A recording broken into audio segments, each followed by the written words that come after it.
అందరికీ నమస్కారాలు.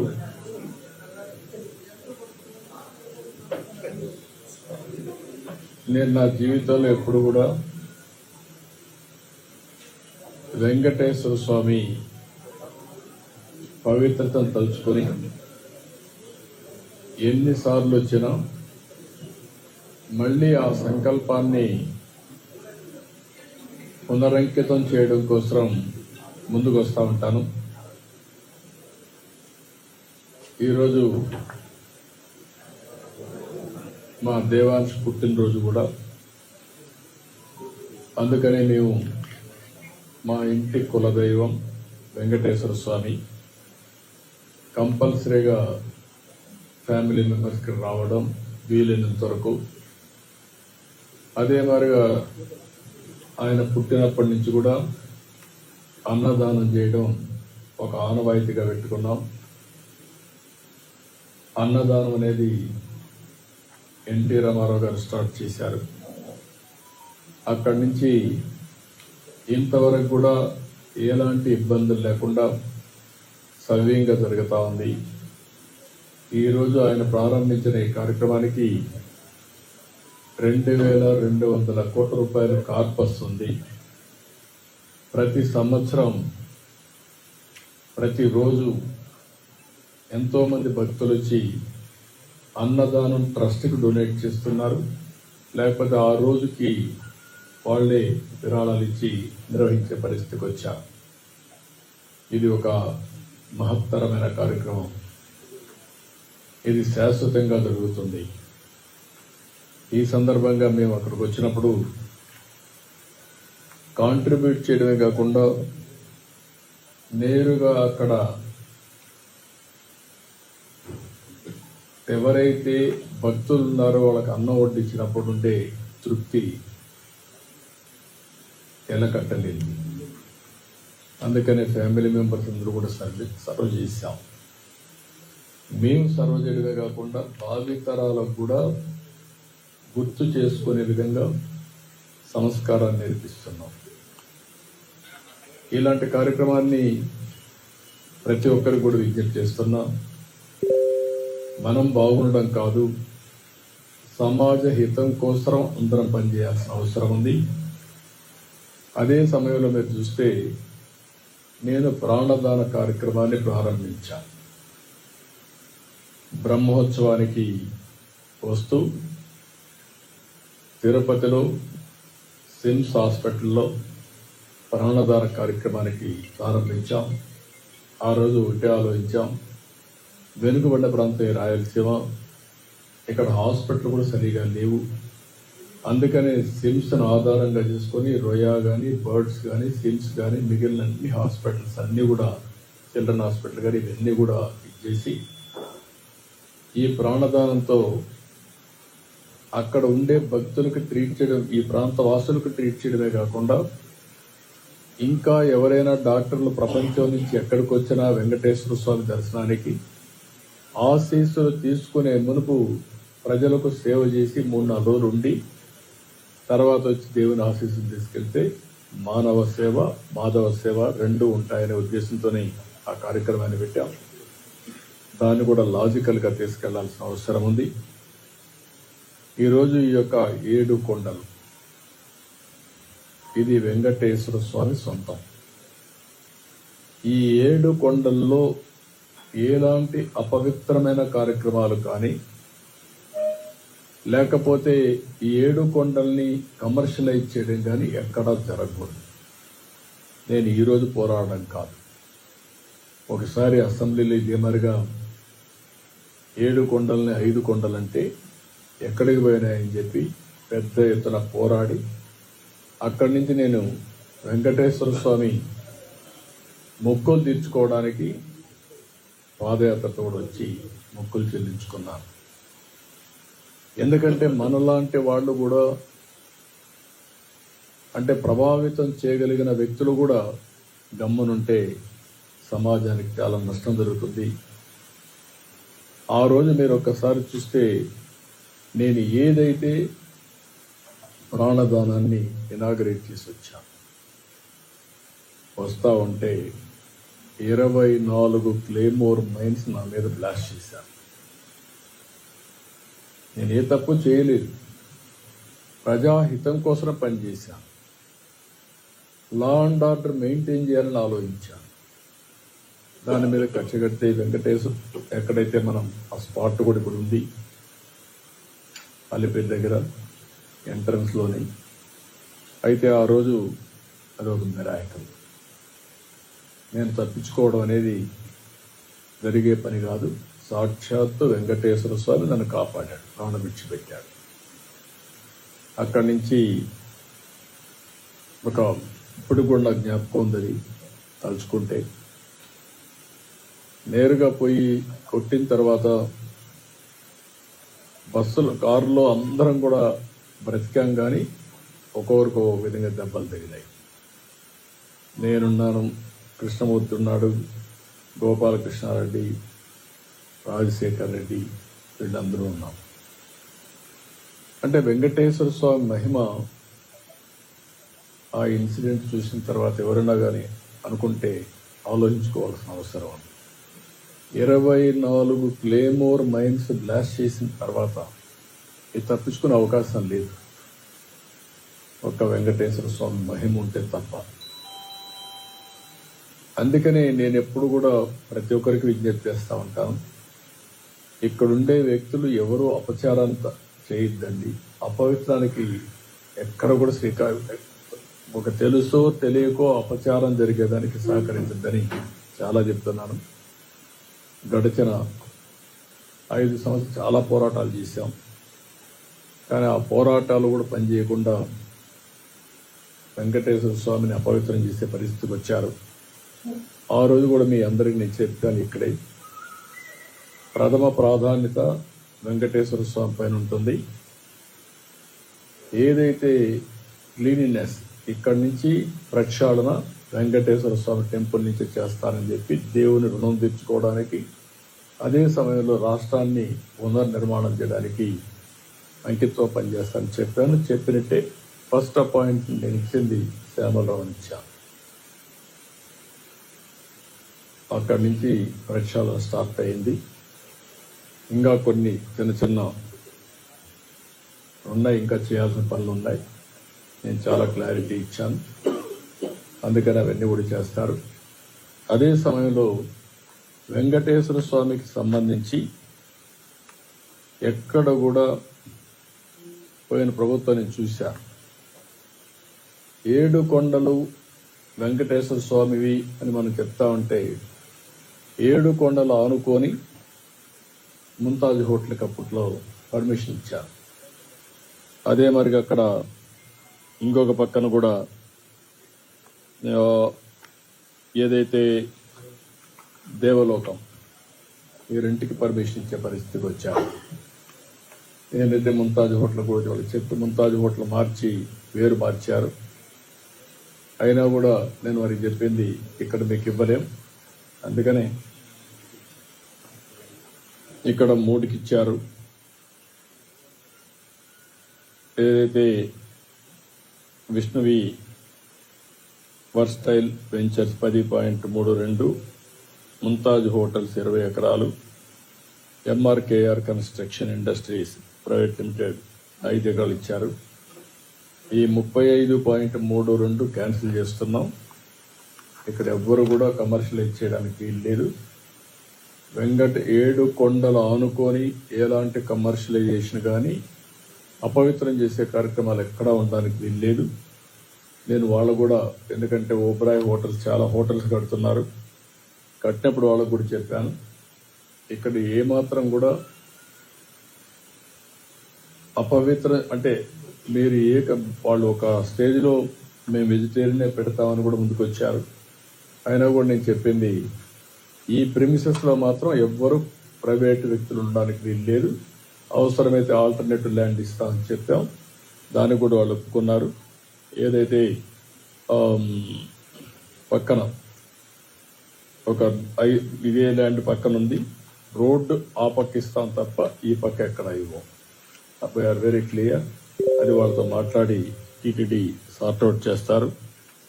ఇంకొక పక్కన ఇప్పటికే చాలా వరకు చేశాం. నేను ఒకటే ఈ టీటీడీలో పనిచేసే ప్రతి ఒక్కరిని కోరుతున్నా, including board members, management, everybody, మీరందరూ కూడా వీలైతే మీరు వెంకటేశ్వర స్వామి పవిత్రత కాపాడడానికి ఇంకొక అడుగు ముందుకెళ్ళండి. వీలు కాకపోతే మీరు మీ పని చేయండి. కానీ అపచారం జరిగే పరిస్థితి కానీ, అపవిత్రం చేసే పరిస్థితి కానీ, మీ వ్యక్తిగత ప్రయోజనాలు చేసుకోవడం కానీ ఇక్కడ జరగకూడదని చాలా స్పష్టంగా చెప్పాను. దాని ప్రకారం వర్కౌట్ చేసి అందరికీ విజ్ఞప్తి చేస్తున్నా. ఇంకో పక్కన దేశంలో, ప్రపంచంలో వెంకటేశ్వర స్వామి ఆస్తులన్నీ కాపాడడానికి కంకణం కట్టుకోనున్నాం. కోర్టులో ఉన్నా, ఎక్కడున్నా. అదే మరికి నేను ముందే చెప్పాను, వెంకటేశ్వర స్వామి దేవాలయంలో పనిచేసే వ్యక్తులు ఓన్లీ హిందూస్గానే ఉండాలి. ఎవరైనా క్రిస్టియన్స్ కానీ ఇతర మతస్థులు ఉంటే వాళ్ళందరికీ ఎవరిని మనోభావాలు దెబ్బతినకుండా గౌరవప్రదంగా వాళ్ళు రీహాబిలిటేట్ చేస్తాం. అదే మాదిరిగా క్రిస్టియన్ ఆర్గనైజేషన్స్ కానీ, ముస్లిం ఆర్గనైజేషన్స్ ఉంటే అక్కడ కూడా హిందూస్ పనిచేయకూడదు అనుకున్నప్పుడు అక్కడ కూడా పనిచేయకుండా వాళ్ళ మనోభావాలు కాపాడుతాం. నేను I made it very clear. దానికి కట్టుబడి ఉన్నాం. ఆ చర్యలు తీసుకోమని కూడా మన వాళ్ళందరికీ కోరుతున్నా. ఇంకొక పక్కన దేశంలో ఉండే అన్ని రాజధానుల్లో వెంకటేశ్వర స్వామి దేవాలయం కట్టాలనేది ఒక నిర్ణయం, ఒక సంకల్పం చేశాం. దాని ప్రకారం అందరికీ విజ్ఞప్తి చేస్తున్నా. అక్కడ ముఖ్యమంత్రి కూడా రాస్తాం. వాళ్ళు కానీ ముందుకు వస్తే వెంకటేశ్వర స్వామి దేవాలయం భారతదేశంలో ఉండే అన్ని రాష్ట్ర రాజధానిలో కట్టాలనేది ఒక ఆలోచన. ఈ ఆలోచన టీటీడీ కూడా వర్కౌట్ చేసి ముందుకు తీసుకెళ్తారు. అదే మరి విదేశాల్లో కూడా, ఒక మన దేశంలోనే కాకుండా విదేశాల్లో కూడా చాలామంది హిందువులు ఇదయ్యారు. ప్రపంచంలో ఉండే హిందువులకి ఒక ఆలోచన ఉంటుంది, కలియుగ దేవుడు వెంకటేశ్వర స్వామి. ప్రతి ఒక్కరూ ఒకసారి కానీ ఎక్కువ సార్లు కానీ ఇక్కడికి వచ్చి దర్శనం చేసుకోవాలనేది ఒక సంకల్పం. రెండో సంకల్పం, ఎక్కడికక్కడ టెంపుల్స్ ఉంటే ఆ టెంపుల్లో పూజలు చేసుకుంటూ వాళ్ళు ముందుకు పోయే పరిస్థితి వస్తుంది. వెంకటేశ్వర స్వామి ఎక్కడుంటాడో అక్కడ ఆరోగ్యం బాగుంటుంది, మనుషులకి స్ట్రెస్ ఉండదు. ఒకసారి ఆయన తలుచుకొని భారం ఆయన మీద వేసి పనులు చేస్తే ఇంకేలాంటి ఇబ్బందులు లేవు. అలాంటి కార్యక్రమానికి కూడా శ్రీకారం చుడతాం. ప్రపంచం మొత్తం వెంకటేశ్వర స్వామి దేవాలయాలు కట్టడానికి హిందువులు ఎక్కడ ఎక్కువ ఉంటే అక్కడ కడతాం. దానివల్ల అక్కడ ఉండే వాళ్ళు కూడా అందుబాటులోకి వస్తాయని చెప్పి కూడా నేను మీకు తెలియజేస్తున్నా. ఇంకో పక్క మొన్నే అమరావతిలో శ్రీవారి కళ్యాణ మహోత్సవం జరిపాం. చాలా బాగా జరిగింది. ఒక న్యూ ఎనర్జీ వచ్చింది ఆఫ్టర్ ఎ లాంగ్ టైం. అక్కడ కూడా రాజధాని కడుతున్నాం. ఆ రాజధానికి శ్రీవారి కళ్యాణ ఉత్సవం ఒక శోభను తీసుకొచ్చింది, ఒక నమ్మకాన్ని కలిగించింది. ఎలాంటి ఆటంకాలు లేకుండా ముందుకు పోయే అవకాశం వచ్చింది. ఈ సందర్భంగా, శుభ సందర్భంలో నేను ఒక సంకల్పం మళ్ళీ, ఎందుకంటే ఎప్పటికప్పుడు మనం ఒకటి అనుకుంటే ముందుకు పోతాయి. చాలా గ్రామాల్లో టెంపుల్స్ లేవు, వాళ్ళ అవసరం ఉందని చెప్పి ప్రతి ఒక్కరు అడిగే పరిస్థితులు వస్తున్నారు. అందుకని ఎట్లయితే ఎన్టీ రామారావు గారు ఆ రోజు అన్నదానం, తర్వాత ప్రాణదానం, ఈ రెండు ట్రస్ట్ని ముందుకు తీసుకుపోతున్నాయి. మూడోది వెంకటేశ్వర స్వామి ఆలయ నిర్మాణాలకి ఒక ట్రస్ట్ క్రియేట్ చేస్తాం, ఫండ్ క్రియేట్ చేస్తాం. ఎవరన్నా ఇవ్వాలనుకుంటే నేరుగా ఇవ్వచ్చు. శ్రీవాణి నుంచి వచ్చిన డబ్బులు కూడా ఆ ట్రస్ట్లో పెట్టి పగడ్బందీగా మొత్తం టెంపుల్స్ నిర్మాణానికి, ఆ టెంపుల్ మేనేజ్మెంట్కి ఖర్చు పెడతాం. ఈ రెండు కూడా ఒక మూడో కార్యక్రమం కింద వస్తుంది. ఇది ఇంతవరకు చేసింది మానవ సేవ కోసం 2 కార్యక్రమాలు చేసాం. అన్నదానం, అది అయిన తర్వాత ప్రాణదానం. మూడోది మాధవ సేవ కోసం ఈరోజు ఆలయ నిర్మాణాలకి ఫండ్ కూడా మొబిలైజ్ చేస్తాం. ఈ ఫండ్ని ఎక్కడికక్కడ ఇప్పుడు ఉండే డబ్బులు ఖర్చు పెడుతూనే సిస్టమేటిక్గా ఇంకా ఫండ్ రేజ్ చేసి ఆ ఫండ్ అంతా కూడా ఖర్చు పెట్టి ఎక్కడైతే వెంకటేశ్వర స్వామి సేవలు చేయాలనుకున్న ప్రతి ఒక్క వ్యక్తికి ఇది ఉపయోగపడే పరిస్థితి వస్తుంది. శ్రీవారి సేవకులు ఉన్నారు, శ్రీవారి సేవకులు కూడా ఇంకా పగడ్బందీగా తీసుకొస్తాం. ఇది కూడా నా ఆలోచనే. ఒకప్పుడు పుట్టపర్తి సాయిబాబా సేవకులు ఉండేవారు, వారిని చూసిన తర్వాత నాకు అనిపించింది మనం కూడా శ్రీవారి సేవకులను పెట్టాలనుకున్నాం, పెట్టాం. దానివల్ల కొంతవరకు ఉపయోగపడే పరిస్థితికి వచ్చింది. దాన్ని ఇంకా ఆర్గనైజేషన్ స్ట్రీమ్లైన్ చేసి ఇక్కడ కానీ లోకల్గా ఉండే టెంపుల్స్ కానీ వీళ్ళు సేవ చేసే పరిస్థితికి వస్తారు. తద్వారా అక్కడ పనిచేస్తూ ఉంటారు. దేవుణ్ణి తలుచుకోవడం వెంకటేశ్వర స్వామి దగ్గరకు వచ్చినప్పుడు తలుచుకోవడమే కాదు, దేవుణ్ణి ఎక్కడికక్కడ ఎక్కడున్నా తలుచుకుంటే తద్వారా వీరికి అందరికీ ఒక సుఖ సంతోషాలే కాకుండా ఒక ఎనర్జీ ఇస్తుంది, స్ట్రెస్ ఉండదు. ఈ విషయాలు మీరు గుర్తుపెట్టుకోవాలని కోరుకుంటూ ఈరోజు 3వ కార్యక్రమానికి ఆలయ నిర్మాణ నిధి, వెంకటేశ్వర స్వామి ఆలయాల నిర్మాణ నిధి ఏర్పాటు చేస్తాం. ఇంత మునుపు చేసింది అన్నదానం, ప్రాణదానం, ఆలయాల నిధి. దానం అంటామా, నిధి అంటామా, వాళ్ళు ఇచ్చే దీన్ని బట్టి ఆ పేరు కూడా వర్కౌట్ చేయమంటున్నాను. మంచి పేరు పెట్టి వెంకటేశ్వర స్వామి ఆలయాల నిర్మాణం అంటే బాగుంటుంది కాబట్టి ఆ పేరు పెడతాను. అంటే ఇంకా మంచి పేరు తెచ్చుకోండి. అప్పుడు కూడా ప్రాణదానం స్పాంటేనియస్గా అనౌన్స్ చేశాను. ఆ రోజు ఆది కేసులో ₹1,00,00,000 అక్కడే ఇచ్చారు. అట్లా ఒక్కోసారి ఎమోషన్లో వస్తాయి, సెంటిమెంట్గా వస్తాయి. దట్ ఈజ్ మై సెంటిమెంట్ ఈ వెంకటేశ్వర స్వామి పైన. కాబట్టి అది చేస్తా అని తెలియజేసుకుంటూ మీరు ఏదైనా ఉంటాడు కంటే ఇలా ఉంటారు. 3వది ఆలయాల నిర్మాణం.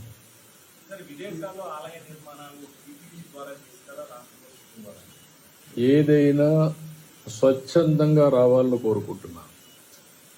టీటీడీ కానీ గవర్నమెంట్ కానీ ఫెసిలిటేటర్. నేను అందుకే నిన్న కూడా ఒక మాట చెప్పాను.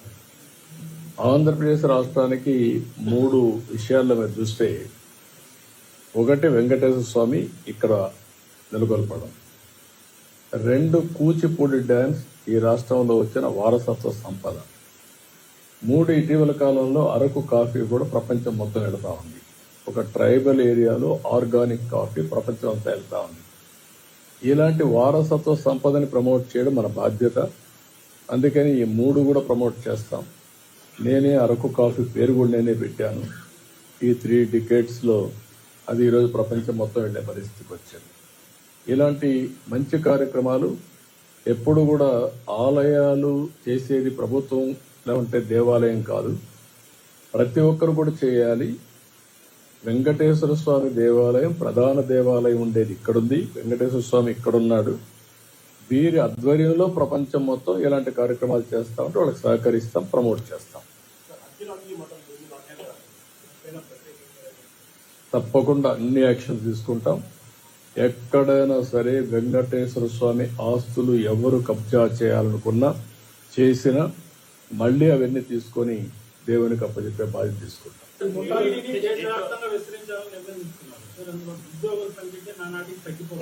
ఉద్యోగస్తులు పెంచడం కాదు ఇక్కడ మనం గుర్తుపెట్టుకోవాలి. వీళ్ళు అక్కడికి పోయి ఇంత మునుపు ఏమైంది, పనిష్మెంట్ కింద ఉద్యోగం వేసే పరిస్థితికి వచ్చాం.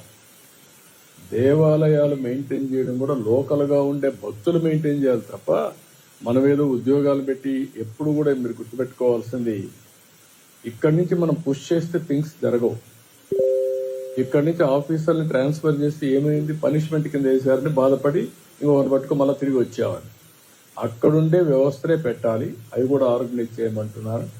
ఇక్కడి నుంచి రిక్రూట్ చేయక్కర్లేదు, ప్రతి ఒక్క టెంపుల్కి పెడతాం, అక్కడి నుంచి ఆర్గనైజ్ చేస్తాం. వెంకటేశ్వర స్వామి దేవాలయం టీటీడీ మేనేజ్మెంట్ ఒక ఫెసిలిటేటర్ రోల్ ప్లే చేయాలి తప్ప మేమే ఓనర్షిప్ తీసుకుంటాం, మేమే జీతాలు ఇస్తాం, మేమే డబ్బులు ఖర్చు పెడతామంటే దానివల్ల ఫలితాలు. ప్రజల్లో ఆ భావన రావాలి, భక్తుల్లో ఆ భావన రావాలి.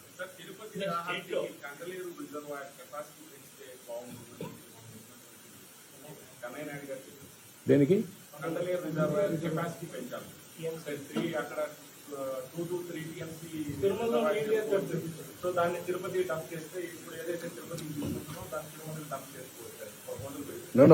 నీళ్లు అక్కడే కాదు, తిరుమలకి నీళ్లు రావడానికి పెద్ద ప్రాబ్లం ఉండదు. సోమశిల ఉంది, కందలేరు ఉంది, బాలాజీ రిజర్వాయర్ ఉంది. ఇప్పుడు ఈ పక్క నుంచి కూడా ఏదైతే మన కళ్యాణి డ్యామ్కి పైనుంచి నీళ్లు తీసుకుంటాం, మల్లెమడుగు కూడా వస్తుంది. మల్లెమడుగు కూడా వస్తే ఇప్పుడు ఆయకట్టు తగ్గింది, ఇవన్నీ వస్తే తిరుపతికి నీటి సమస్య ఉండదు. ఒకప్పుడు మీరు గుర్తుపెట్టుకోవాలి, ఈ చరిత్ర మీరు అందరూ చాలా మంది మర్చిపోతూ ఉంటారు. చరిత్ర తెలియని వాళ్ళు వస్తూ ఉంటాం, కొత్త జనరేషన్ వస్తూ ఉంటారు, కొంతమంది మర్చిపోతూ ఉంటాం. రెండు విషయాలు మీరు గుర్తుపెట్టుకోవాలి. తిరుపతికి నీళ్లు లేకపోతే ఎప్పుడు ఈ సమస్యలు ఉంటే తెలుగు గంగ నీళ్లు తీసుకొచ్చి నేనే తీసుకొచ్చా. ఆ నీళ్లు తీసుకొచ్చిన తర్వాత కొండపైన నీళ్లు లేకపోతే ఒక సీజన్లో వెంకటేశ్వర స్వామి దేవాలయాలు మూసేయాలన్నారు.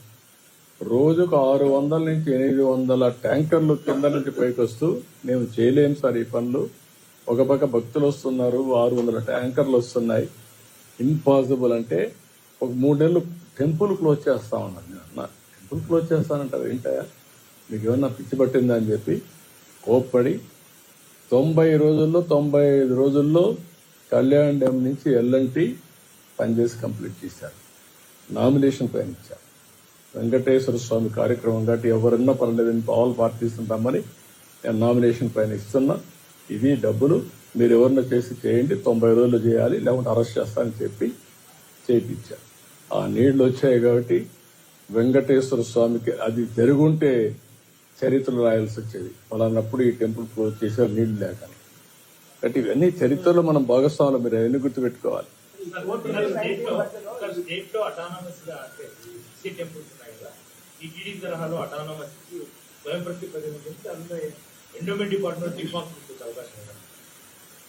ఓవరాల్ అడ్మినిస్ట్రేషన్ కు ఎలాంటి అవసరమో ఆంధ్రప్రదేశ్ రాష్ట్రంలో ఎక్సలెంట్ టెంపుల్ ఎకో సిస్టమ్ ఉంది. ఏ టెంపుల్కి ఆ టెంపుల్ మీరు చూస్తే 7 టెంపుల్ 20 కోట్ల నుంచి 100 కోట్ల పైన వచ్చే అవకాశం, 20 crores ఉండవు. 5 కోట్ల పైన వచ్చే టెంపుల్స్ ఒక 13 ఉన్నాయి. మొత్తం ఒక 20 టెంపుల్స్ 5 కోట్ల నుంచి ఎక్కువ వస్తున్నాయి. ఇంకా చాలా టెంపుల్స్ 1 కోటి ఇంకా ఎక్కువ వస్తుంది. అల్టిమేట్ గా ఈ రాష్ట్రంలో ఈ టెంపుల్స్ అన్ని డెవలప్ చేసి వచ్చే రిలీజియస్ టూరిస్టులకు కూడా అనుకూలంగా చేయాల్సిన అవసరం ఉంది. ఇప్పుడు శ్రీశైలం ఉంది, one of the best temple, not only మహిమ కూడా. మీరు ఒకసారి చూస్తే శ్రీశైలానికి ఉండే మహత్యం ఏ టెంపుల్కి లేదు శైవ టెంపుల్లో. అలాంటి ఒక పక్క శ్రీశైలం, కాణిపాకం, లేకపోతే కాళహస్తి, కనకదుర్గ, లేకపోతే సింహాచలం, లేకపోతే ఇంకొక పక్క నుండి అన్నవరం, ఇప్పుడు ఒంటిమిట్ట కూడా నేనే దాన్ని విభజన జరిగిన తర్వాత ఒంటిమిట్ట కూడా డెవలప్ చేసాం, అడాప్ట్ చేసుకున్నాం. అది కూడా వన్ ఆఫ్ ది బెస్ట్ టెంపుల్గా తయారవుతుంది. సో మీరు అటానమస్ అనే విషయం ఒకటి, ఏం చేస్తే బాగుంటుంది అన్ని ఆలోచించేస్తాం.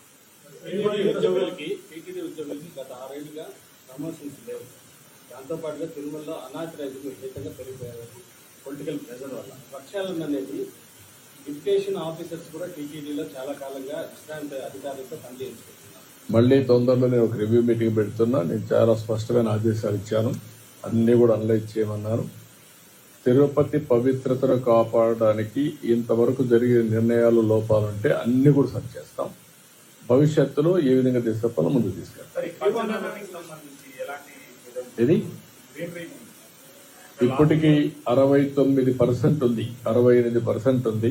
ఐఎమ్ ప్రౌడ్ టు సే మీరందరూ దాంట్లో భాగస్వాములు అయి ఉంటారు. నేను రాత్రి వస్తే మిడ్ నైట్ కూడా రివ్యూ చేసేవాడిని ఫారెస్ట్ డిపార్ట్మెంట్ పెట్టుకొని. ఇప్పుడు కూడా స్పష్టమైన ఆదేశాలు ఇచ్చాను. 68.23% ఉంది ఇది. దీన్ని 90% తీసుకెళ్లాలి. మినిమం టు స్టార్ట్ విత్ 80, తర్వాత 90. ఈ వెంకటేశ్వర స్వామి పరిధిలో 7 కొండలు మొత్తం ఫారెస్ట్ ఏరియా ఉండాలి. నాకు ప్రౌడ్ టు సే ఒకప్పుడైతే ఆ రాళ్లల్లో చెట్లు రావంటే, ఆ గులక రాళ్ళు ఉంటే అక్కడ కూడా చెట్లు తప్పించడానికి ప్రయత్నం చేస్తాం. కొత్త చెట్లు వచ్చాయి, మీరు గుర్తుపెట్టుకోవాలి. అవన్నీ ఎంత సఫర్ అయ్యామంటే అంత సఫర్ అయ్యాం. రద్దు చేయం, అది ఉంటుంది. దానికి ట్యాక్స్ ఎగ్జెప్షన్ కూడా ఉంది. అందులో వచ్చే డబ్బులు దేవాలయాల నిర్మాణానికి ఇచ్చే డబ్బులు రెండు కలిపి దేవాలయాల నిర్మాణ నిధిని ఏర్పాటు చేస్తాం. నిధిని ఏర్పాటు చేసి చేస్తాం.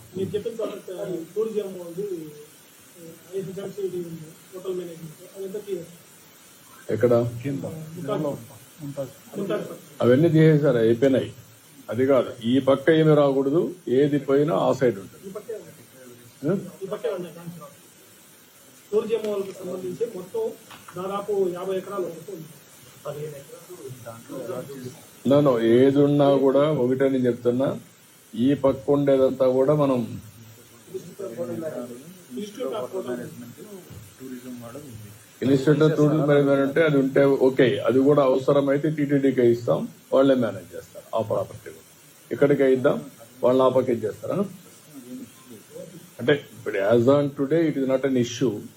టూరిజం గవర్నమెంట్ కాబట్టి ఉంటుంది, ఉన్నప్పుడు దాన్ని స్ట్రీమ్ లైన్ చేసుకుంటారు, అక్కడ మన కంట్రోల్లో ఉంటుంది. కానీ ఈ పక్క ఉండే ప్రాపర్టీస్ అన్ని ఇక్కడే ఉంటాయి. గతంలో టూరిజం హోటల్లో మంత్రి గారు వచ్చి క్రిస్మస్ సంబరాలు కూడా చేశారు. కాబట్టి అటువంటి ఉంటే మీ సెంటిమెంట్ కూడా గుర్తుపెట్టుకొని, అవసరమైతే ఆ ల్యాండ్ కూడా దేవస్థానం తీసుకొని, దేవస్థానంలో కూడా అప్పుడప్పుడు కొంతమంది విపరీతమైన శక్తులు కొంతమంది వచ్చి విపరీతమైన బుద్ధి ప్రవర్తిస్తున్నారు, అవి కూడా కంట్రోల్ చేయాలి. That is the last day అనే మెసేజ్ ఇవ్వాల్సిన అవసరం ఉంది. విల్ కంట్రోల్ ఎవ్రీథింగ్, అది కూడా దృష్టిలో పెట్టుకోండి. నో ఎవ్రీథింగ్ అవి ఇంటర్నల్ మ్యాటర్స్. ఎక్కడ అపచారం ఉన్నా, ఎక్కడ తప్పులున్నా కరెక్ట్ చేయడానికి అనేక విధాలుగా